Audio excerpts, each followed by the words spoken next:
Dear students, I'm going to discuss with you the behavior of the diag function, DIAG.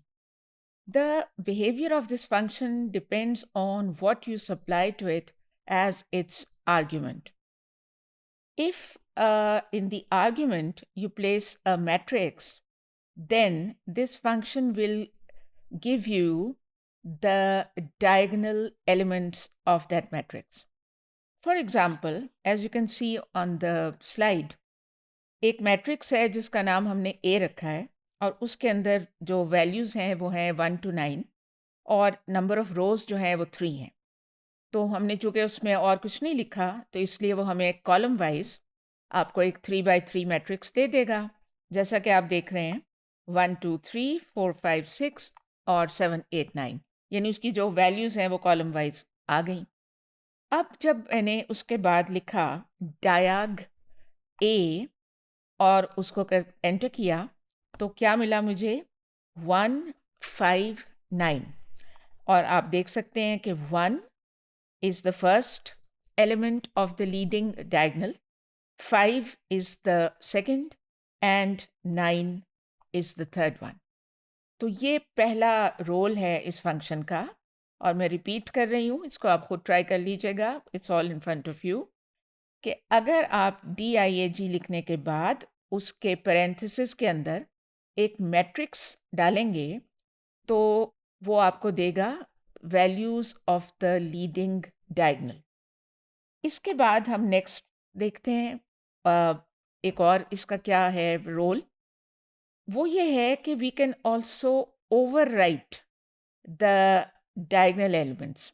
एक matrix के जो diagonal elements हैं ना उनके ऊपर हम ओवरराइट भी कर सकते हैं। In fact we did this in an earlier module. अभी आप देखिए यहाँ पे एक पहले से हमारा एक चल रहा था एक मैट्रिक्स जिसका नाम बी था और उसके अंदर डायगोनल एलिमेंट्स जो थे वो ज़ीरो नहीं थे, वो कोई और नंबर थे। अब अगर हमने वो लिखा DIAG और फिर उसके पैरेंथेसिस के अंदर x is equal to B, B उस मैट्रिक्स का नाम था, तो उसके बाद ये लिखने के बाद अगर हम असाइनमेंट ऑपरेटर उसके आगे लिखें जिसको हम एरो कहते हैं आमतौर पे, और उसके बाद हम लिखें REP यानी कि रिपीट करना है क्या चीज़ उसके अंदर लिखा हुआ है x इक्वल टू 0 और कितनी दफ़ा रिपीट करना है 3 टाइम्स। तो जब इसको एग्जीक्यूट करेंगे तो चूँकि शुरू में डायग लिखा हुआ है ना, इसलिए ये जो वर्किंग होगी ये उसके डायगोनल के ऊपर ही होगी, लीडिंग डायगोनल के ऊपर। और वो करने के बाद ये देख लीजिए पहला डायगोनल एलिमेंट भी ज़ीरो, दूसरा डायगोनल एलिमेंट भी ज़ीरो और तीसरा डायगोनल एलिमेंट भी ज़ीरो।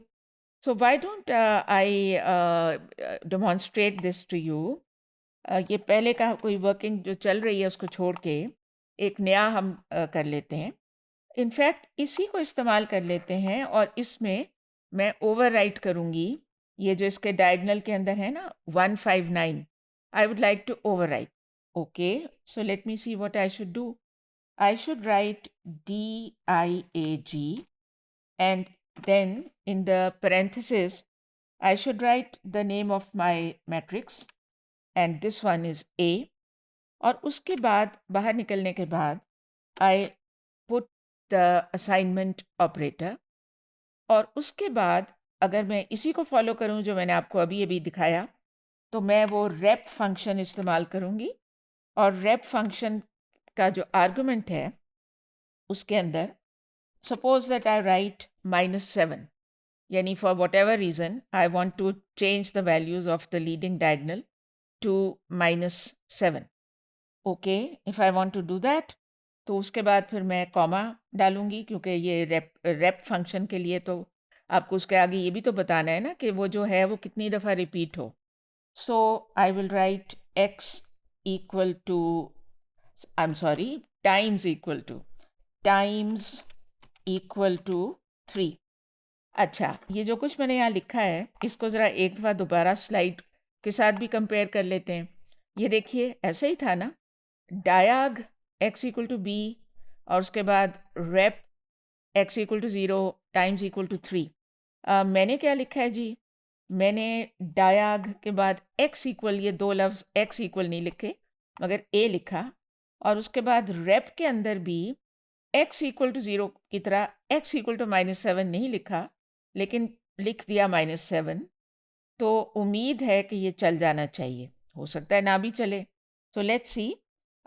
इसके बाहर आके अब मैं एंटर करती हूँ और मैंने एंटर किया है तो कोई एरर नहीं आया।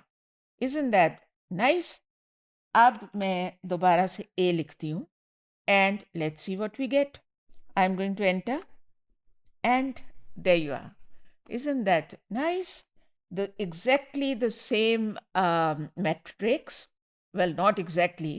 बाकी सब कुछ वही है, but the diagonal elements have been replaced by the number -7.